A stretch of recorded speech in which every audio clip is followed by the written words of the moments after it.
السلام علیکم ورحمۃ اللہ. اعوذ باللہ من الشیطان الرجیم.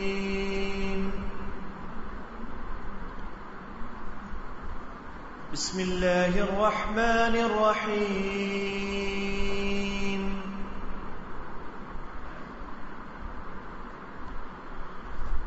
والتین والزیتون وطور سینین وهذا البلد الأمین.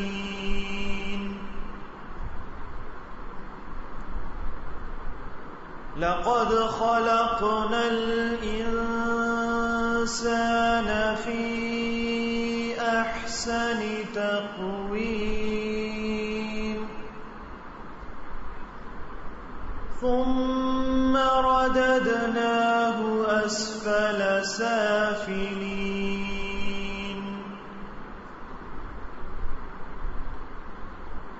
إلا الذين آمنوا وعملوا الصالحات فلهم أجر غير ممنون.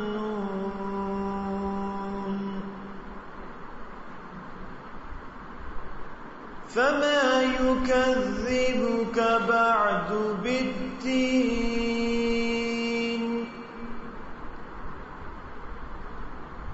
أليس الله بأحكم الحاكمين.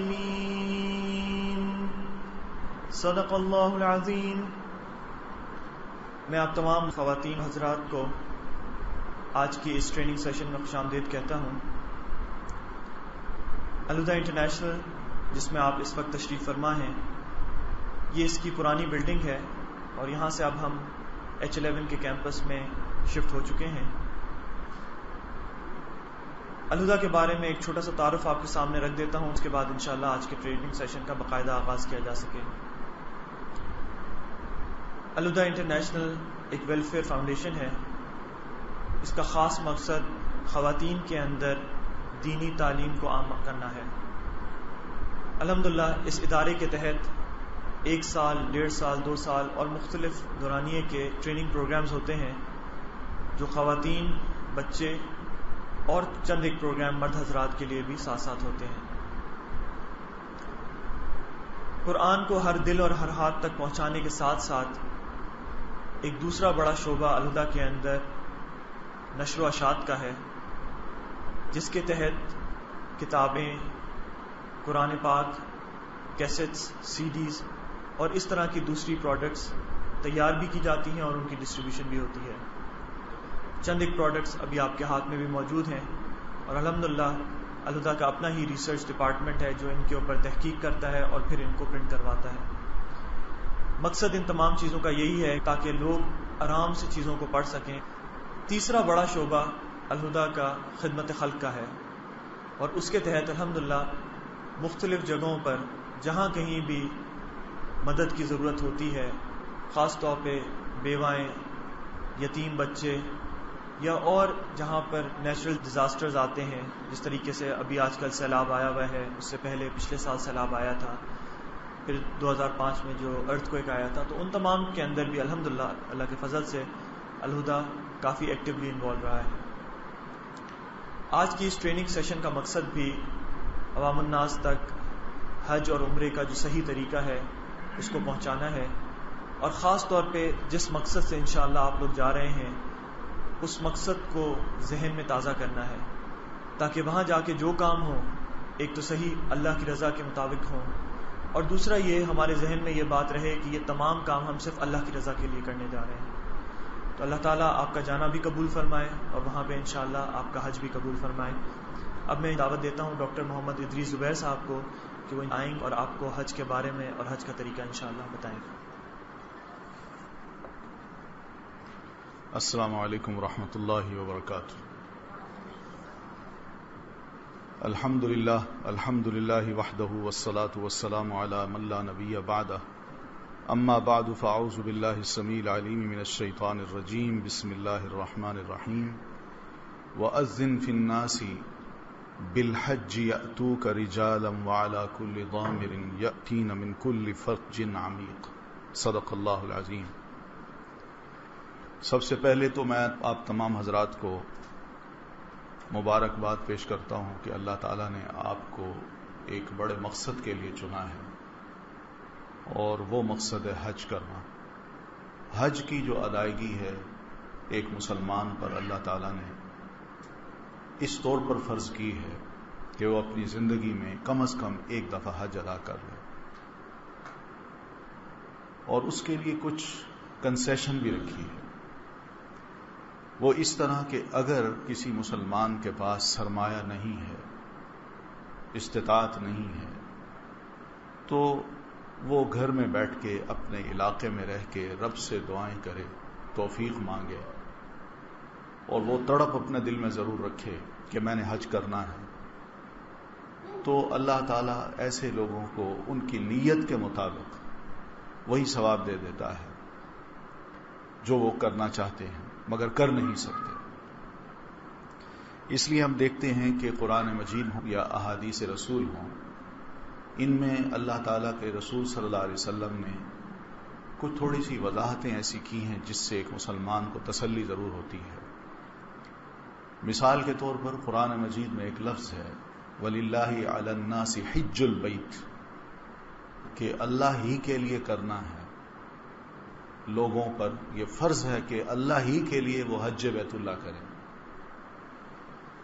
آگے فرمایا مَنِ اسْتَطَاعَ إِلَيْهِ سَبِيلًا، جو حج کرنے کی ہمت رکھتا ہو، طاقت رکھتا ہو.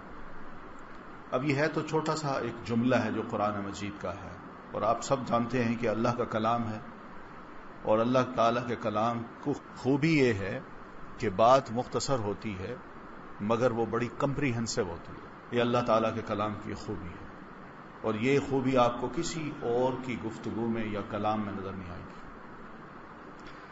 تو یہاں ایک بات یہ فرمائی ہے، اسی میں سب کچھ ہم سمجھ سکتے ہیں. وَلِلَّهِ، اللہ ہی کے لیے ہونا چاہیے حج. مراد یہ کہ ہماری نیتیں محض اللہ کے لیے، اور ہمارا حج محض اللہ کے لیے. اور اسی طرح حج کے دوران جو ریچولز ہم نے ادا کرنے ہیں وہ سب کے سب اللہ کے لیے، اور جب واپس آنا ہے تو ثواب اور ریوارڈ اللہ سے لینا ہے، لوگوں سے نہیں لینا. یہ ہے وَلِلَّهِ کی بات. پھر اس کے بعد فرمایا عَلَى النَّاسِ، لوگوں پر ہے. لوگوں سے مراد کون ہے؟ مسلمان. یعنی مسلمان پر حج بیت اللہ کرنا اس نیت کے ساتھ کہ میں یہ سارے کام محض اللہ کی رضا کے لیے کر رہا ہوں، یہ مسلمان پر فرض ہے. پھر اس کے بعد فرمایا مَنِ اسْتَطَاعَ إِلَيْهِ سَبِيلًا، جو اس کی طرف جانے کی ہمت اور طاقت رکھتا ہو. تو یہ ہمت اور طاقت، یہ سب چیزیں بھی اس میں آ جاتی ہیں کہ کیا واقعی بندہ عمرہ یا حج کر سکتا ہے، اس کے پاس اتنا سرمایہ ہے کہ وہ حج کر سکے. تو اس سے پہلے کہ ہم ان سلائیڈز کی طرف جائیں اور اس کی اہمیت پر مزید روشنی ڈالیں، پہلی بات تو یہ ہے کہ حج کے بارے میں ایک بات یہ ذہن میں رکھیے کہ اس کے پیچھے ایک سٹوری ہے، وہ سیدہ ہاجرہ علیہ السلام اور ان کے بیٹے کی ہے، اور پھر ابراہیم علیہ السلام کی انوالومنٹ بھی ہے. ان تینوں نے اس دوران جو کچھ بھی کیا محض اللہ کی رضا کی خاطر کیا. ہر عمل ان کا اخلاص پر مبنی تھا، اور اللہ تعالیٰ تو دل کے حالات جانتا ہے نا. تو اس لیے اللہ تعالیٰ خود اس بات کی گواہی دیتے ہیں کہ ابراہیم علیہ السلام ہوں، اسماعیل ہوں، ہاجرہ ہوں، ان تینوں نے جو کچھ بھی کیا ان کی ایک ایک ادا کو ہم نے اتنا پسند کیا ہے کہ قیامت تک آنے والے جو مسلمان ہیں ان سب کو کہہ دیا ہے کہ تم بھی اگر ان کی راہ پہ چلنا چاہتے ہو تو اس قسم کے کام کرو. پھر اس کے بعد یہ بات بھی پتہ چلتی ہے کہ حج جب انسان کرتا ہے تو نیت کی بات جہاں اللہ تعالیٰ نے کی ہے اس میں کوئی شک نہیں.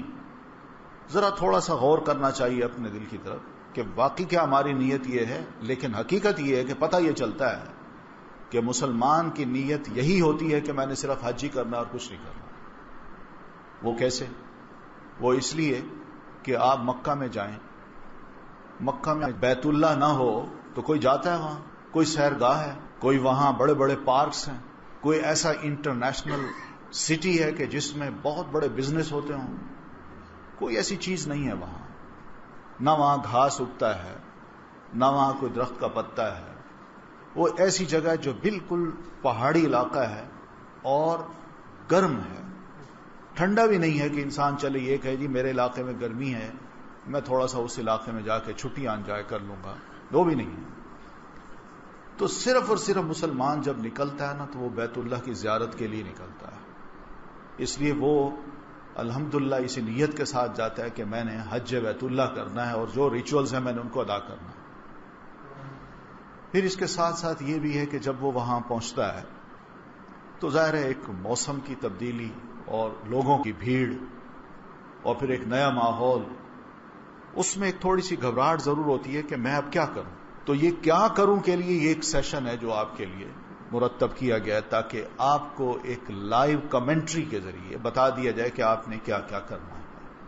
جو لوگ وہاں جا چکے ہیں الحمدللہ ان کے لیے تو کوئی ایسا مسئلہ نہیں ہے، مگر دوسروں کے لیے ضرور تھوڑے سے مسائل ایسے ہوں گے جو وہ چاہیں گے کہ ہم سمجھ لیں تاکہ آئندہ کوئی غلطی نہ ہو. تو اس لیے ایک چیز یہ بھی ہے کہ اس مقصد کے لیے یہ سارا سیشن کیا گیا ہے. پھر اس میں ہم یہ بھی دیکھتے ہیں کہ رسول اکرم صلی اللہ علیہ وسلم کا ارشاد ہے کہ من خرج حاجا او معتمرا او غازیا ثم مات فی طریقہ کتب اللہ له اجر الغازی والحاج والمعتمر الى یوم القیامہ. کہ جو شخص بھی حج کی نیت سے یا عمرہ کرنے کی نیت سے یا غزوہ جنگ لڑنے کی نیت سے اپنے گھر سے نکلتا ہے اور راستے میں اس کو موت آ جاتی ہے تو وہ یہ مت سمجھے کہ یہ موت میری ایسی ہو گئی کہ نہ گھر والے ہیں نہ کوئی اور ہے اور میں خاموشی سے اس دنیا سے رخصت ہو گیا. نہیں، بلکہ رب کے حضور یا تو وہ غازی لکھا جاتا ہے یا حاجی لکھا جاتا ہے اور معتمر لکھا جاتا ہے اور قیامت تک کے لیے اس کا یہ نام لکھ لیا جاتا ہے.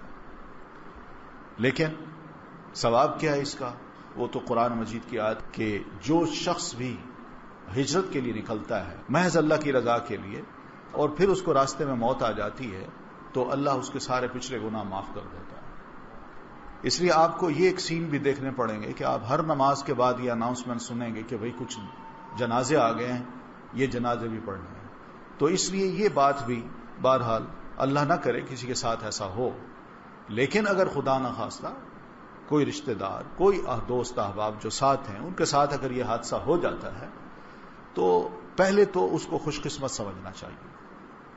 یہ واقعی بڑی خوش قسمتی ہے کہ اس شخص کو وہاں موت ملی جو اللہ کا گھر تھا، بڑا مبارک شہر تھا، اور پھر جنازہ کے لیے اس کو یہ مقام ملا کہ بیت اللہ میں اس کی میت رکھ کے امام کعبہ نے اور لاکھوں لوگوں نے دعا پڑھی ہے کہ اللہ اس کو معاف کر، اللہ اس کے گناہ معاف کر، اس کے درجے بلند کر، اس کو جنت میں داخل کر. بہت بڑی سعادت کی بات ہے.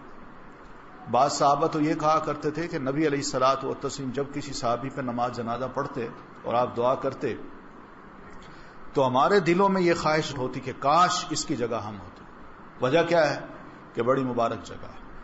تو اس قسم کے بہرحال ذہن لے کے ہمیں وہاں جانا چاہیے کہ خدا نہ کرے ایسی کوئی صورت اگر بنتی ہے تو کوئی بات نہیں. اسی لیے یہ کہا جاتا ہے کہ جب گھر سے انسان نکلے تو جس کسی کا بھی قرضہ ہے وہ ادا کر کے جائے، کوشش یہ کرے، اور اگر ادا نہیں کر سکتا تو پیچھے ذمہ لگا دے کہ بھئی میں جا رہا ہوں، زندگی کا کوئی علم نہیں، یہ میری وصیت ہے، یہ میرا سرمایہ ہے، اس طرح شریعت کے مطابق بچوں میں تقسیم کر دیا جائے، اور دوسرا یہ کہ جو میں نے قرضہ دینا ہے وہ اس طرح ادا کر دیا جائے. یہ بہت بڑی بات ہے جو کہ ہر حاجی کو ذہن میں رکھنی چاہیے، کیونکہ یہ نیت جب ہوگی تو انشاءاللہ اللہ کا قرض بھی اس طرح ادا ہوگا.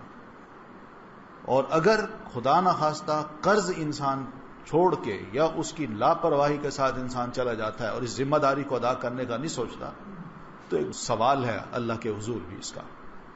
اس لیے اپنے آپ کو پیور اور صاف ستھرا کر کے اپنے گھر سے نکلنا چاہیے کہ میں جا رہا ہوں حج بیت اللہ کے لیے اور میں نے یہ کام کرنے ہیں. پھر اس کے بعد یہ ہے کہ جب ہم وہاں پہنچتے ہیں تو اس کے بارے میں قرآن مجید میں اللہ تعالیٰ نے یہ فرمایا ہے الحج اشہر معلومات. حج کے چند مہینے ہیں جو ہر مسلمان کو معلوم ہونے چاہیے. یہ اللہ تعالیٰ کی توقع ہے ہم مسلمانوں سے. وہ کون کون سے ہیں؟ یہی جو مہینہ گزر رہا ہے کہ شوال، ذوالقعدہ اور ذی الحج کے 10 دن یا 12-13 دن، یہ 3 مہینے ہیں. اسی کے دوران حج کے ریچولز جو ہے نا وہ ہم نے ادا کرنے ہیں. اس سے پہلے اور بعد میں کچھ نہیں.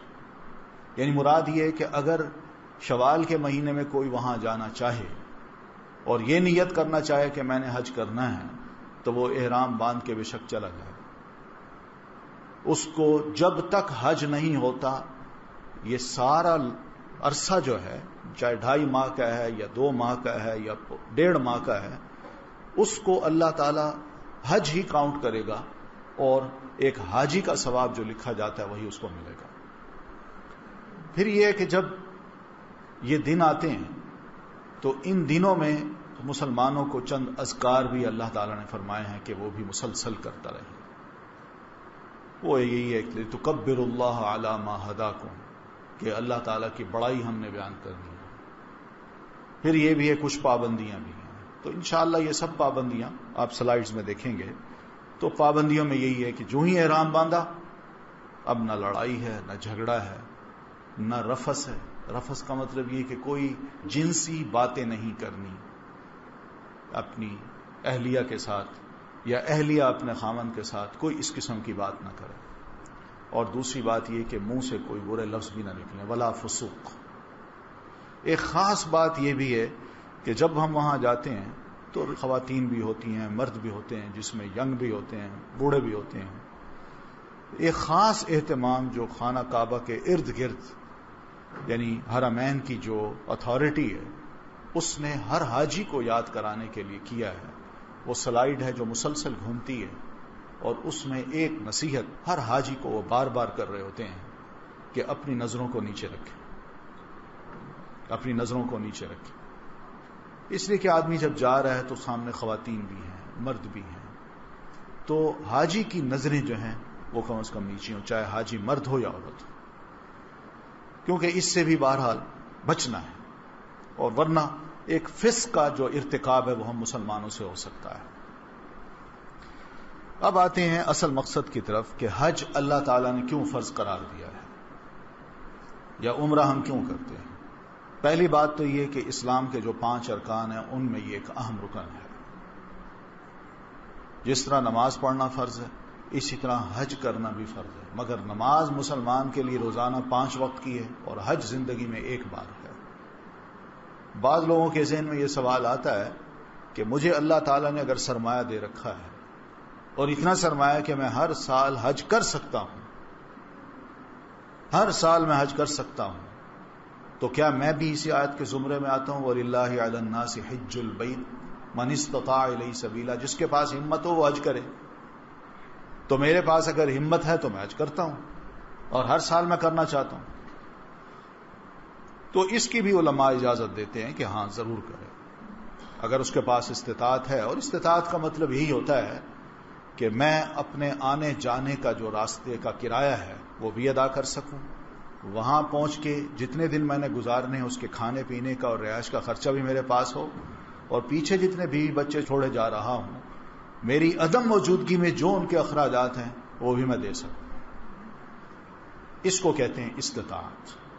استطاعت یہ نہیں ہے کہ میں اپنا تو خیال کر لوں مگر بیوی بچے پیچھے بھوکے رہیں، ایسا حکم نہیں. تو بہرحال حج اس لیے کیا جاتا ہے کہ اس میں انسان کو اللہ تعالی اسلام کے جتنے بھی ارکان ہیں، نماز ہے، روزہ ہے، زکوٰۃ ہے، کلمہ شہادت ہے، ان سب ارکان کا ایک بہترین نمونہ یا اس کی امپلیمنٹیشن وہ ساری حج کے ریچولز کے دوران اللہ تعالیٰ کروا دیتا ہے. اور یہ کس طرح ہوتا ہے کہ انسان جب گھر سے نکلتا ہے تو اپنا سرمایہ اللہ کی راہ میں خرچ کرتا ہے. یہ گویا کہ ایک قسم کا یہ خرچ ہے جو فی سبیل اللہ، انفاق فی سبیل اللہ ہو رہا ہے.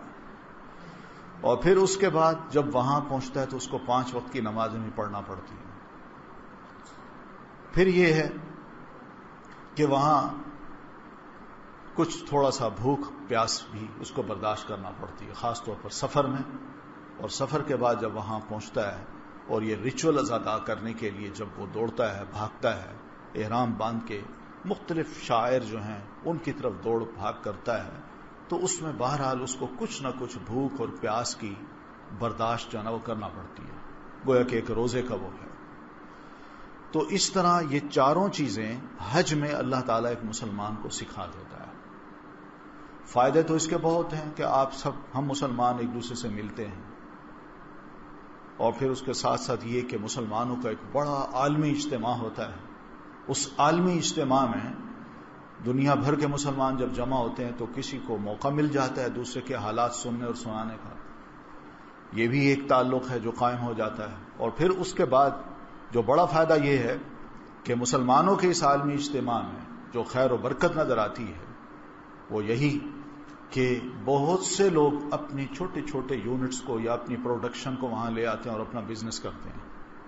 اس کی اجازت ہے، شریعت اجازت دیتی ہے کہ کوئی ایسا گناہ نہیں ہے کہ اگر تم ان تبتغوا فضلا من ربکم، کہ تم راستے میں ہی آتے جاتے وہاں پہنچ کے کوئی تھوڑا بہت اپنا بزنس کر لو، بشرطے کہ حج کے ریچولز ہیں وہ متاثر نہ ہوں، تو شریعت اس کی اجازت دیتی ہے۔ تو یہ بھی ہو جاتا ہے۔ پھر ایک اور اہم چیز جو انسان کے ذہن میں اللہ تعالیٰ اس سارے منظر کو دکھا کے جو بٹھاتا ہے وہ یہ ہے کہ قیامت کا جو میدان ہے، میدان محشر، اس کو بھی ذرا تصور میں لاؤ۔ یہاں دیکھ لو، بڑا ہو چھوٹا ہو، بادشاہ ہو، عوام میں سے کوئی ہو، رعایا میں سے، یا امیر ہو غریب ہو، بوڑھا ہو جوان ہو، سب کو دیکھ لو، عورت ہو مرد ہو، سب کو دیکھ لو، ایک جیسا لباس پہن کے سارے اسی میدان میں کھڑے ہیں اور سب کٹھے ہیں۔ یعنی ایک ایسا منظر پیش کر دیا جاتا ہے جس میں انسان ظاہر ہے اپنے بیوی بچوں کو پیچھے چھوڑا ہے اور وہاں اکیلا کھڑا ہے۔ میدان محشر کا نقشہ بھی ہوگا، انسان اکیلا ہوگا، اور پھر وہاں پر جو لباس پہن کے کھڑا وہ ایک کفن ہے کہ انسان کو جس کفن میں لپیٹ کے دفنایا گیا وہ اسی میں ہی وہ اٹھے گا کل قیامت کو، یا بہرحال جو مختلف شکلیں اس کی احادیث رسول صلی اللہ علیہ وسلم میں بتائی گئی ہیں، کہ بلکہ قرآن مجید میں یہ بتایا گیا کہ جس طرح انسان کو پیدا کیا گیا ویسے ہم اٹھائیں گے۔ تو لیکن یہ کفن کی ایک شکل جو ہے نا یہ بہرحال سامنے نظر آتی ہے کہ مسلمان ان تمام چیزوں کو ذرا نوٹ کرے کہ کیا ہو رہا ہے، کیوں ہمیں اکٹھا کیا گیا ہے، کیا یہ دن آنا ہے؟ واقعی آنا ہے۔ پھر اس میں یہ بھی ہے کہ جب ہم حج بیت اللہ کے لیے جاتے ہیں تو وہاں بھی ذرا خانہ کعبہ اور اس کے ارد گرد اور مسجد نبوی اس کے ارد گرد بھی ضرور جو کچھ ہو رہا ہے اس کے بارے میں بھی ضرور سوچیں۔ وہ اس طرح کہ قرآن مجید میں پتہ چلتا ہے کہ اللہ تعالیٰ نے حضرت ابراہیم علیہ السلام سے فرمایا تھا کہ ابراہیم اور اسماعیل تم دونوں طہرا بیتی للطائفین والعاکفین والرکع السجود، میرے گھر کو طواف کرنے والوں کے لیے اور اعتکاف میں بیٹھنے والوں کے لیے اور نماز پڑھنے والوں کے لیے پاک اور صاف کر دو۔ یہ جو پاکیزگی وہاں نظر آتی ہے ذرا اس کے بارے میں بھی ضرور سوچے گا کہ عبادت کی جگہ کیسی ہونی چاہیے، اور اللہ تعالیٰ نے اس گھر کو کیوں ایک علامت بنایا ہے دنیا بھر کے مسلمانوں کی عبادت گاہ کے لیے کہ جہاں کہیں بھی وہ عبادت کریں ان کی عبادت کی جگہ کیسی ہونی چاہیے، صاف ستھری ہونی چاہیے، پاک ہونی چاہیے، اور وہاں جو بھی آئے عبادت کے لیے آئے، اور عبادت کا طریقہ بھی سب کا ایک جیسا ہونا چاہیے۔ یہ سب ایسی چیزیں ہیں جو کہ اس عبادت گاہ پہ جا کے نظر آتی ہیں۔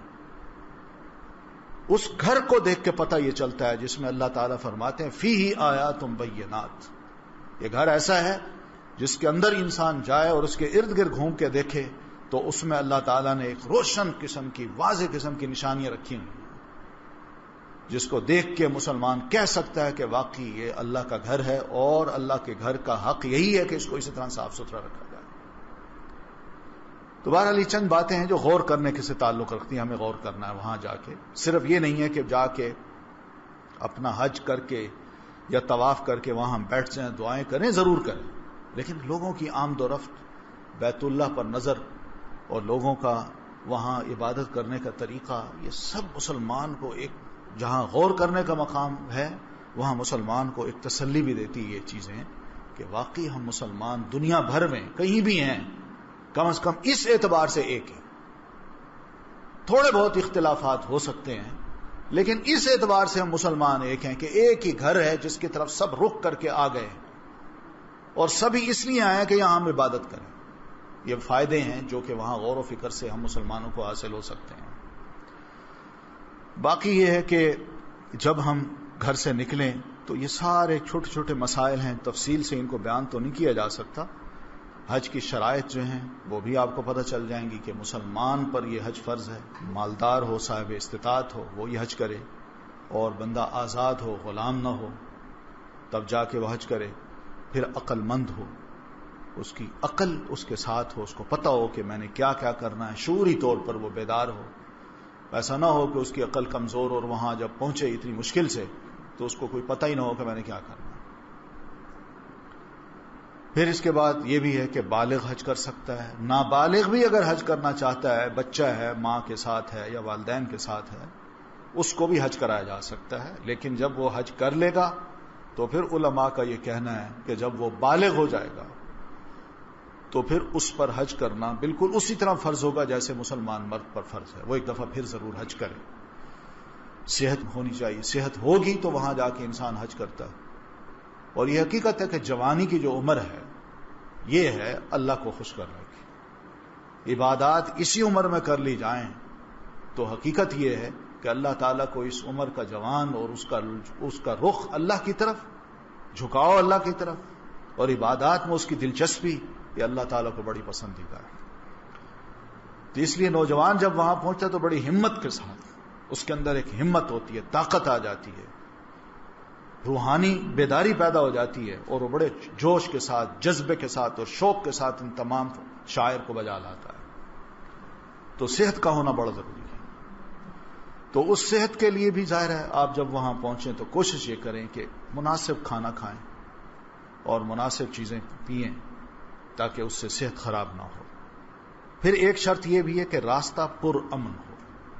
میں یہاں سے وہاں جانا چاہتا ہوں لیکن یہاں اتنے حالات خراب ہیں کہ میں نکل ہی نہیں سکتا، یا وہاں راستے میں اتنے حالات خراب ہیں کہ میرا جہاز وہاں پہنچ ہی نہیں سکتا.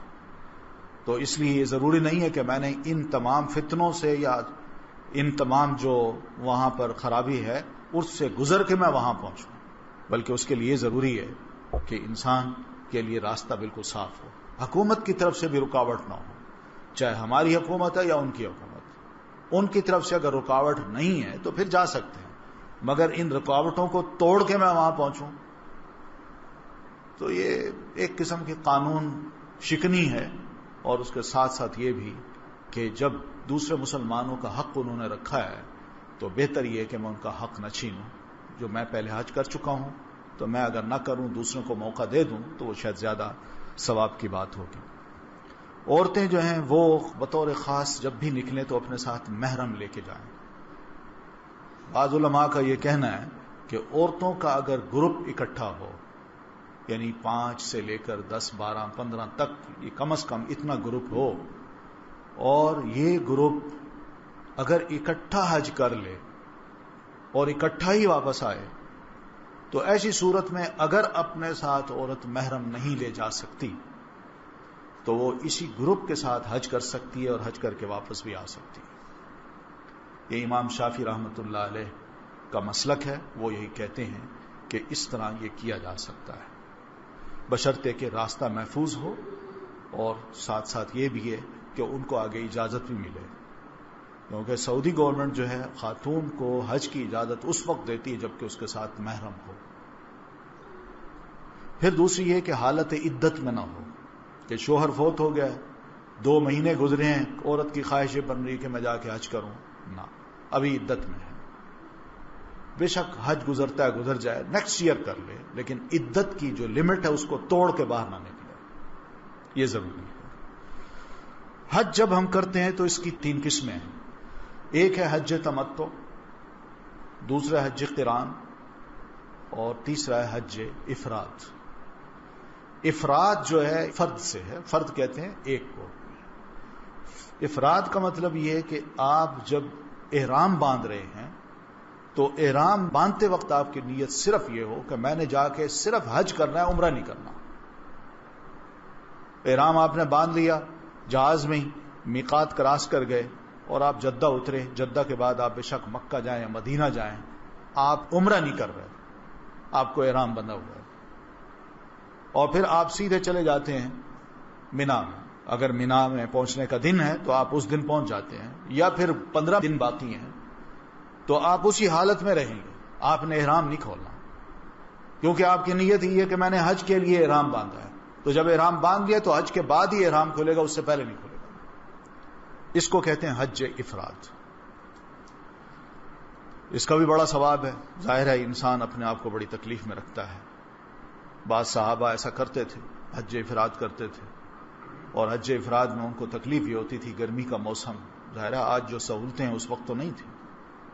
گرمی کے موسم میں ان کے سر کے بالوں میں جوئیں پڑ جاتی تھی، اور اسی طرح اور مختلف قسم کی بیماریاں پڑ جاتی تھی، لیکن سب برداشت کرتے تھے. اور نبی علیہ الصلوۃ والتسلیم ایسے حاجیوں کو جب دیکھتے تو کہیں جہاں رخصت دینے کی اجازت ہوتی آپ دے دیتے، لیکن جہاں نہ ہوتی آپ کہتے برداشت کرو. تو بہرحال یہ حج ہے، حج افراد. حج کر کے تمام شعائر بجا لانے کے بعد جب آخر میں سر منڈائے گا انسان اور طواف کر لے گا، پھر اس کے بعد انسان جو ہے وہ اپنے احرام کو کھولتا ہے، اور یہ اس کا حج افراد ہے. حج قران یہ ہے کہ نیت یہ کرے احرام باندھتے وقت کہ اللہ میں نے عمرہ اور حج اکٹھا کرنا ہے، جس کا دوسرا مطلب یہ ہے کہ میں نے احرام باندھا، مکہ پہنچا، عمرہ کر لیا. اب عمرہ کرنے کے بعد میں احرام نہیں کھولوں گا، یہ احرام جاری رہے گا. کب تک؟ حج تک. یہ بھی ایک بہرحال بڑا مشکل مرحلہ ہے. انسان عمرہ بھی کرے، گرمی برداشت بھی کرے، اور پھر اس کے ساتھ ساتھ اپنے آپ کو خوشبو سے پرے رکھے، اور پھر دوسرا یہ کہ صبر کا جو مظاہرہ ہے وہ بھی کرے. چاہے 3 مہینے 2 مہینے باقی ہیں عمرہ کرنے کے بعد، حج کے درمیان 2 مہینے باقی ہیں. مثلا آج کل کوئی جاتا ہے، جا کے عمرہ کر لیتا ہے اور احرام نہیں کھولتا، حج قران کی نیت سے وہ جاتا ہے وہاں، اور وہاں جا کے اس نے احرام نہیں کھولا، اور حج تک اب وہ اسی احرام کی حالت میں ہے. اور احرام جب انسان باندھتا ہے تو اس پر بہت سی پابندیاں ہیں، ان پابندیوں پہ وہ اب قائم ہے. تو ایک بہت بڑا کام ہے جو کہ وہ اچھی نیت کے ساتھ کرتا ہے، اس کا بہت بڑا ریوارڈ ہے. پھر حج کر کے وہ احرام کھولے گا. اس کو کہتے ہیں حج قران. حج تمتع یہ تیسری قسم ہے. یہ بھی ایک نیت ہوتی ہے. یہ نیت یہ ہے کہ میں نے احرام باندھا، مکہ پہنچا، میں نے طواف کیا اور عمرہ کیا، اور عمرے کے بعد اب میں اپنا احرام کھول دیتا ہوں، اور میں بالکل وہاں مکہ میں اس طرح رہتا ہوں جیسے میں اپنے گھر میں رہتا ہوں. شرطیں ختم ہو جاتی ہیں. پھر جب 8ویں تاریخ آتی ہے، یہ جو دن ہے، جب 8واں دن آتا ہے، اس کو یوم الترویہ کہتے ہیں، 8ویں ذی الحجہ کو. تو اس دن طلوع آفتاب کے بعد نماز ظہر سے پہلے کوشش بندہ حاجی یہی کرے کہ احرام باندھے اور روانہ ہو جائے مینا کی طرف. تو درمیان کا جو وقفہ ہے، یعنی عمرہ کیا، احرام کھول دیا، پھر 8ویں تاریخ تک وہ بالکل وہاں ایسا رہا جیسے گھر میں رہتا ہے. تو یہ جو وقفہ ہے، اس وقفے کا جو اس نے فائدہ اٹھایا ہے اس کو کہا گیا تمتع. تمتع کا مطلب ہوتا ہے فائدہ اٹھانا. تو یہ جو فائدہ اٹھایا ہے اس کی وجہ سے اس نیت کو کہا جاتا ہے حج تمتع کی نیت. تو یہ 3 نیتیں ہوتی ہیں. عموماً ہمارے حاجی جب جاتے ہیں تو وہ حج تمتع کی نیت کرتے ہیں. مناسب ہے، اچھی بات ہے، کوئی بھی نیت کر لی جائے. بہرحال جتنا بھی زیادہ اپنے آپ کو انسان اللہ کی عبادت میں ڈبوئے گا اور اس کے لیے تھوڑی بہت تکلیفیں برداشت کرے گا، اتنا ہی زیادہ ثواب اس کو ملے گا. افراد میں بہت زیادہ ہے، خاص طور پر قران میں بہت زیادہ تکلیف ہے، بہت برداشت کرنا پڑتا ہے. اور افراد میں بھی ہے، لیکن حج تمتع میں ذرا سہولت ہے. تو ہمارے حاجی اکثر و بیشتر جب جاتے ہیں تو حج تمتع کی نیت کرتے ہیں. تینوں حج جائز ہیں، تو کوئی بھی نیت انسان کر کے وہاں جا سکتا ہے. پھر اس میں ہم یہ بھی دیکھتے ہیں کہ حج کے جو ارکان ہیں اس میں احرام باندھنا ہے. بغیر احرام کے میں یہ نہیں کہہ سکتا کہ میں حج کی نیت کر رہا ہوں. یا بغیر احرام کے میں حرم میں داخل نہیں ہو سکتا. احرام مجھے میقات سے پہلے باندھنا ہے، اور جب میں نے باندھنا ہے تو پھر اس وقت میں نے نیت بھی کرنی ہے، اور نیت اناؤنس کرنی ہے، اور مختصر سی نیت ہے، لبیک حجن بالتمتع. یہ لفظ ہے، 3 لفظ ہیں. لبیک اللہ میں حاضر ہو رہا ہوں، حجن بالتمتع، تمتع حج کی نیت سے. یہ ایک نیت ہے جو ہم نے کرنی ہے، اناؤنس کرنی ہے. اور اگر کوئی اور حج کرنا ہے تو اس کو بھی یوں ہی اناؤنس کر سکتے ہیں، لبیک حجم بالقران، لبیک حجم بالافراد، یوں بھی ہم کہہ سکتے ہیں. تو یہ لبیک کا جو لفظ ہے، اللہ میں حاضر ہو رہا ہوں، یہ اپنے آپ کو اب سپرد کرنا ہے رب کے حضور. اللہ اب تو جو کہے گا میں ویسے کروں گا. مینا میں جو دن گزارنا ہے، پھر دوسرے دن ہم نے پہنچنا ہے عرفات میں. عرفات میں پہنچ کے وہاں مغرب تک رہنا ہے، سورج غروب ہونے تک رہنا ہے. وہاں کا خطبہ بھی سننا ہے، وہاں نمازیں بھی باجماعت پڑھنی ہے، کوشش یہ کرنی ہے، اور نمازوں کو اکٹھا پڑھنا ہے. ظہر کی نماز اور عصر کی نماز اکٹھی پڑھنی ہے. پھر اس کے ساتھ یہ بھی ہے کہ وقوف کرنا ہے. وقوف سے مراد ہے کھڑا ہونا، کہ اس میدان میں کھڑے ہو کے آپ نے رب کے حضور دعائیں کرنی ہے. اس کو کہتے ہیں وقوف عرفہ. تو عرفات کا میدان جو ہے اس کی ایک لمٹ ہے، وہاں باقاعدہ بورڈز لگے ہوئے ہیں، سائن بورڈز، کہ یہاں عرفات شروع ہوتا ہے اور یا اینڈ ہوتا ہے، چاروں طرف وہ لکھے ہوئے ہیں. تو اسی میدان میں کہیں بھی کھڑے ہو کے، چاہے خیمے کے اندر ہوں یا خیمے کے باہر ہوں، کہیں بھی کھڑے ہو کے آدمی قبلہ کی طرف رخ کر کے دعا کر سکتا ہے. اپنے لیے جو بھی دعائیں کرنی ہے باہر وہ کر سکتا ہے. وہ تھوڑی دیر کے لیے بھی وقوف ہو جائے تو یہ ضروری ہے. لمبا وقوف بھی کیا جا سکتا ہے. اکثر و بیشتر وہاں جو لوگ ہیں یا پیچھے اسلاف کے ہمارے جو بزرگ تھے، ان کے بارے میں تو یہ آتا ہے کہ وہ اتنی لمبی دعائیں کرتے تھے کہ اونٹ ذبح کیا جائے، اس کو ٹکڑے ٹکڑے کیا جائے، اس کا گوشت تقسیم کر دیا جائے، اس کا گوشت پکا لیا جائے، پھر اس کا گوشت کھا لیا جائے. یعنی یہ جتنا وقت لگتا ہے اتنی لمبی لمبی کھڑے ہو کے دعائیں کرتے تھے. آخر اتنا کچھ انسان یہاں سے خرچ کر کے وہاں جاتا ہے تو کچھ تو اللہ کے حضور رو دھو کر لے. یہی موقع ہوتا ہے. وقوف عرفات کا جو موقع ہے یہ بہترین موقع ہے. یہ پورے حج کا ایک مرکزی نقطہ ہے. یہ فوت نہ ہونے پائے. یہ فوت ہو گیا حج گیا، اور یہ اگر مل جاتا ہے تو بہت بڑی سعادت ہے. حدیث میں یہ آتا ہے کہ اللہ کے رسول صلی اللہ علیہ وسلم فرماتے ہیں جب حاجی میدان عرفات میں کھڑے ہو کے وقوف کرتے ہیں تو ایسے موقع پہ شیطان جو ہے وہ مٹی اٹھا کے اپنے سر پہ ڈالتا ہے، گویا کہ وہ ماتم کر رہا ہوتا ہے. تو وہ یہ بتا رہا ہوتا ہے کہ دیکھو جس شخص پر میں نے 40 سال کام کیا، 60 سال کام کیا، میں نے اس سے سارے غلط کام کروائے، اور یہ میدان عرفات میں آ کے آج اپنا سب کچھ معاف کروا چکا ہے. یہ وہ چیز ہے جس کی وجہ سے اللہ کو بڑی خوشی ہوتی ہے اور شیطان کو بڑی رسوائی ملتی ہے وہاں. اس لیے یہ کام بھی وہاں کرنا ہے. اور جو ان دعاؤں میں ہم نے اللہ سے وعدے کرنے ہیں، اللہ سے یہ بھی دعا کرنی ہے کہ اللہ مجھے ان وعدوں پر قائم رہنے کی آئندہ توفیق بھی عطا فرما، کیونکہ یہ بڑی ضروری چیزیں ہیں. نیتیں اس طرح کی ہونی چاہیے کہ انسان واقعی اپنے آپ کو چینج کر کے آئے. اس لیے حدیث میں یہ آتا ہے جو بندہ حج کرتا ہے اور حج کر کے دعائیں کر کے اور حج کے تمام ریچولز کو ایز اٹ از، جیسے میں نے کہا ہے ویسے بجا لاتا ہے، اور جب وہ واپس آتا ہے تو اللہ تعالیٰ کے ہاں وہ بالکل اس طرح ہو جاتا ہے جیسے آج کے دن وہ پیدا ہوا.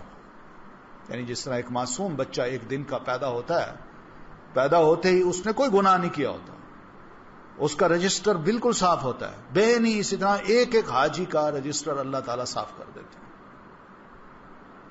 پھر یہ کہ حج جب کر لیا ہے تو اس کی کیا علامت ہے کہ میرا حج قبول ہو گیا؟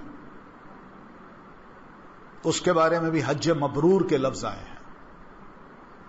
حج مبرور کا مطلب یہی ہوتا ہے کہ جو میں نے حج کیا، حج کے بعد اگر واقعی میری ذات میں کچھ تبدیلی آئی ہے، میں نے اپنے آپ کو واقعی تبدیل کر لیا ہے، تو یہ یقیناً میرا حج قبول ہوا ہے.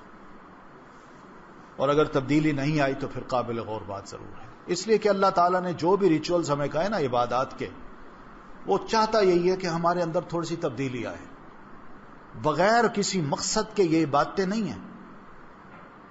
نماز پڑھتے ہیں، نماز پڑھنے کا مقصد اللہ نے ہی بتایا کہ ان الصلاۃ تنہی عن الفحشاء والمنکر، کہ نماز جب بندہ پڑھتا ہے تو نماز پڑھنے کے بعد اللہ تعالیٰ اس نماز کے ذریعے سے بندے کے اندر یہ تبدیلی لاتا ہے کہ وہ فحش کاموں سے اور منکرات سے اپنے آپ کو بچا لیتا ہے.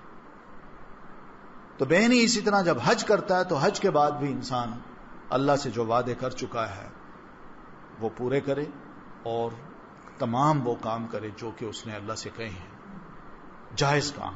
تو یہ تبدیلی بہت بڑی تبدیلی ہے جو اس بات کی علامت ہے کہ واقعی اس کا حج قبول ہو گیا. پھر اس کے بعد یہ ہے کہ طواف زیارہ بھی کرنا ہے، سارے ریچولز ادا کر کے اس کے بعد طواف زیارہ جو ہے یہ بڑا اہم ہے. پھر اس کے بعد بندہ فارغ ہوتا ہے کہ ہاں میں نے حج کر لیا ہے. اس سے پہلے وہ اپنی حجامت بھی کرا چکا ہوتا ہے اور پھر جا کے کپڑے بھی بدلتا ہے، لیکن طواف زیارت کرتا ہے اور طواف زیارت کے بعد اس کا حج پورا ہوتا ہے. سعی بھی کرنی ہے، طواف زیارت میں سعی بھی کرتا ہے. تو یہ سب ارکان ہیں حج کے. رکن کا مطلب ہے پلر، کوئی پلر رہنے نہ پائے. کوئی ایک آدھ رہ گیا اور خاص طور پر وقوف عرفہ رہ گیا تو حج ختم، اور اگر کوئی اور رہ جاتا ہے تو اس پر پھر علماء کے اپنے کچھ اقوال ہیں جن کو میں انشاءاللہ بیان کروں گا. پھر اس میں یہ بھی ہے کہ کوشش یہ کرنی ہے کہ ہم یہ جو مزدلفہ اور منا کا جو قیام ہے اس کو معمولی نہ لیں. ہوتا یہی ہے کہ عام طور پر بندوں کو یہ علم نہیں ہوتا کہ کب روانہ ہونا ہے یا کدھر جانا ہے، یا بسوں میں ہم بیٹھے ہوتے ہیں، معلم جو ہے وہ بسوں کو کبھی مختلف راستوں لے جا کے کہیں روک دیتا ہے اور پتہ نہیں چلتا کہ مزدلفہ ہے یا منا ہے.